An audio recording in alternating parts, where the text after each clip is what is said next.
आज हम इस चैप्टर में ऑसिलोस्कोप का जो प्रोब है उसको हम कैलिब्रेट करना सीखेंगे। और इसके अंदर ये जो प्रोब आप देख रहे हो इसमें आपको कुछ बटन दिख रहा है।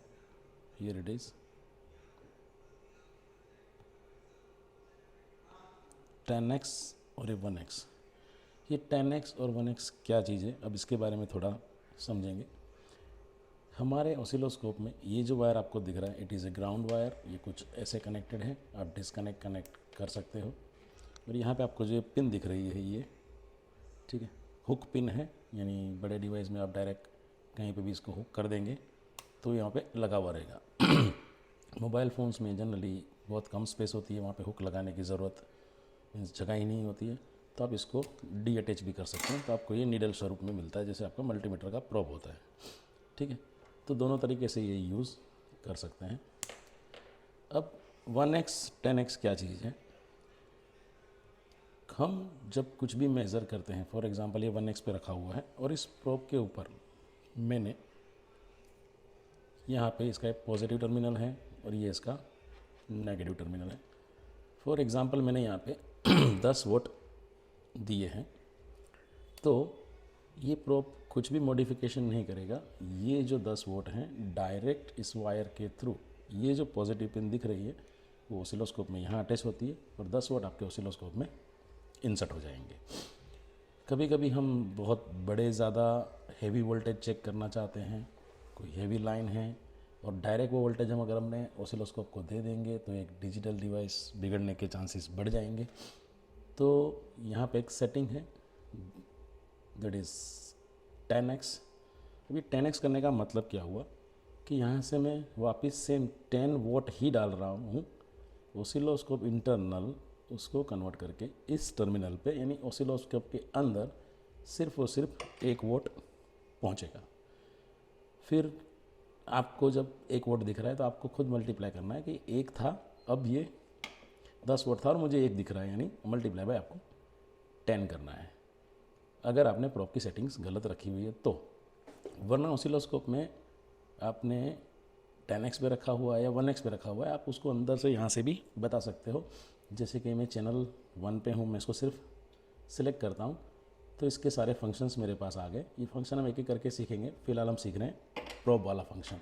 तो आप देख रहे हैं कि प्रोब 10x पे बाय डिफ़ॉल्ट ऑसिलोस्कोप ने सेट किया हुआ है, यानी आपका ये प्रोब भी का जो सेटिंग है वो 10x पे ही होना चाहिए।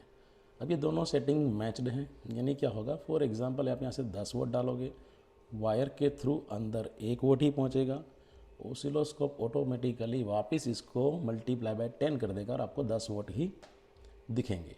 अगर मैं बहुत छोटे वोल्टेज मेजर करना चाहता हूँ, 1 volt, 1.5 volt, 2 volt, 500 millivolt, उस टाइम पे हम प्रीफर करते हैं कि इसको 1x पे ही रखें और ऑसिलोस्कोप को भी बता दिया जाए कि भाई जो भी आएगा वो 1x है, तुझे कोई मल्टीप्लिकेशन करने की ज़रूरत नहीं है। यानी अब जब यहाँ से 5 वोल्ट डालेंगे इमीडिएटली ये समझ जाएगा 5 वोल्ट हैं, कोई मल्टीप्लिकेशन करेगा नहीं। तो ये हो गए प्रोब के कुछ बेसिक सेटिंग। जैसे हमने पहले वीडियो में देखा था कि ऑसिलोस्कोप को सेल्फ कैलिब्रेट करना पड़ता है, वैसे भी ये प्रोब भी कंपनी से सेल्फ कैलिब्रेट किए हुए आते हैं, लेकिन फिर भी आपको एक बार उसका कैलिब्रेशन चेक कर लेना है। अगर उसमें कुछ गड़बड़ है तो उसको ठीक कर देना है। 4 चैनल का ऑसिलोस्कोप होगा तो आपके पास 4 प्रोब आए होंगे, 2 चैनल का ऑसिलोस्कोप होगा तो आपके पास 2 प्रोब आए होंगे। आप एक साथ सबको कैलिब्रेट कर सकते हो, एक एक करके भी कैलिब्रेट कर सकते हो। माफ़ कीजिएगा, कोई बीच में आ गया था। तो अब हम प्रोब को 10x पे रख देते हैं, चैनल को मैं रख देता हूँ भी again same 10x। Here it is, यानी क्या होगा, यहाँ से जो वोल्टेज आए वो 10 गुना माइनस होके अंदर जो वोल्टेज आएंगे ऑसिलोस्कोप उसको मल्टीप्लाई बाय 10 करके, ठीक है ना। ये इंक्रीज़ करेगा, ये इसको डिक्रीज़ करेगा। इन शॉर्ट आपने 10 वोल्ट डाले तो अंदर 10 ही दिखने वाले हैं। अब बात आती है प्रोब को कैलिब्रेट करने की। प्रोब कैलिब्रेट रूटीन लाइफ में रोज़ नहीं करना होता। एक ही बार जब ऑसिलोस्कोप ख़रीदा या जब आपको कभी डाउट लगे कि मेरे वेवशेप्स ठीक नहीं दिख रहे, उसी टाइम उसको कैलिब्रेट करना है। रूटीन लाइफ में ये रोज़ रोज़ काम की चीज़ नहीं है, ठीक है। ये जो आपको स्क्रू ड्राइवर जैसा दिख रहा है, ठीक है, माइनस में, इसको हम इस टूल के थ्रू पीवीसी स्क्रू ड्राइवर उन्होंने बना के दिया हुआ है, उसके थ्रू उसको कैलिब्रेट करेंगे। हम मेटल से कब क्यों नहीं कैलिब्रेट करते कि हमारी बॉडी भी के अंदर भी कुछ फ्रीक्वेंसीज़ हैं, वो यहाँ पे टच ना हो जाएं और मेरा वेवफॉर्म बिगड़ ना जाए। तो अब इसको इस तरफ जो उसका सेल्फ कैलिब्रेशन का स्लॉट दिया हुआ है उसमें नीचे की तरफ ग्राउंड लगेगा, ऊपर की तरफ आपका लगेगा ये पॉजिटिव वाला प्रॉप। ठीक है, ये हुक के थ्रू मैंने इसको फंसा दिया है। अब आपको ऑसिलोस्कोप में सिर्फ और सिर्फ ऑटो का बटन दबाना है।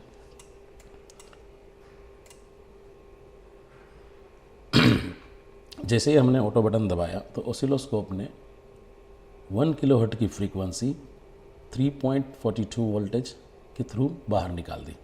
यानी अभी फ़िलहाल इस टर्मिनल पे 1 किलोहर्ट्ज़ एंड 3.42 वोल्ट की स्क्वायर वेव फ्रीक्वेंसी बाहर आ रही है।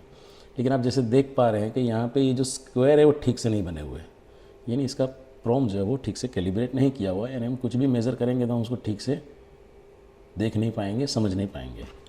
तो सेम अगेन इसी टूल से जो ये माइनस स्क्रू बना हुआ है इसको हम उतना घुमाएंगे ताकि आपको जो स्क्वायर है वो ठीक से जैसे स्क्वायर थे वैसे ही दिखने चाहिए।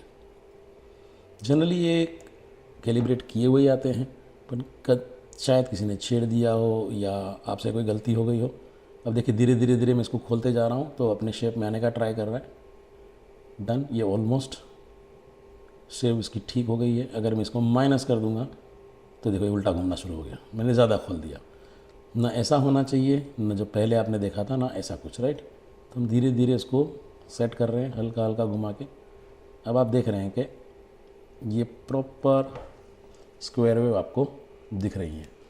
आपके पास जितने भी प्रॉम्प्ट हैं, 2 चैनल, 4 चैनल, 4 प्रॉम्प्ट, 2 प्रॉम्प्ट, आपको एक एक करके सबको एक बार सिर्फ टेस्ट कर लेना है। हर रोज़ इसको करने की ज़रूरत नहीं पड़ती। एक बार इसको आप कैलिब्रेट करके रख दीजिए, फिर ये जनरली इतना ज़्यादा डिस्टर्ब नहीं होता है। आशा करता हूँ ये इन्फॉर्मेशन आपको काम की लगी होगी। जल्दी ही मिलते हैं नेक्स्ट वीडियो में।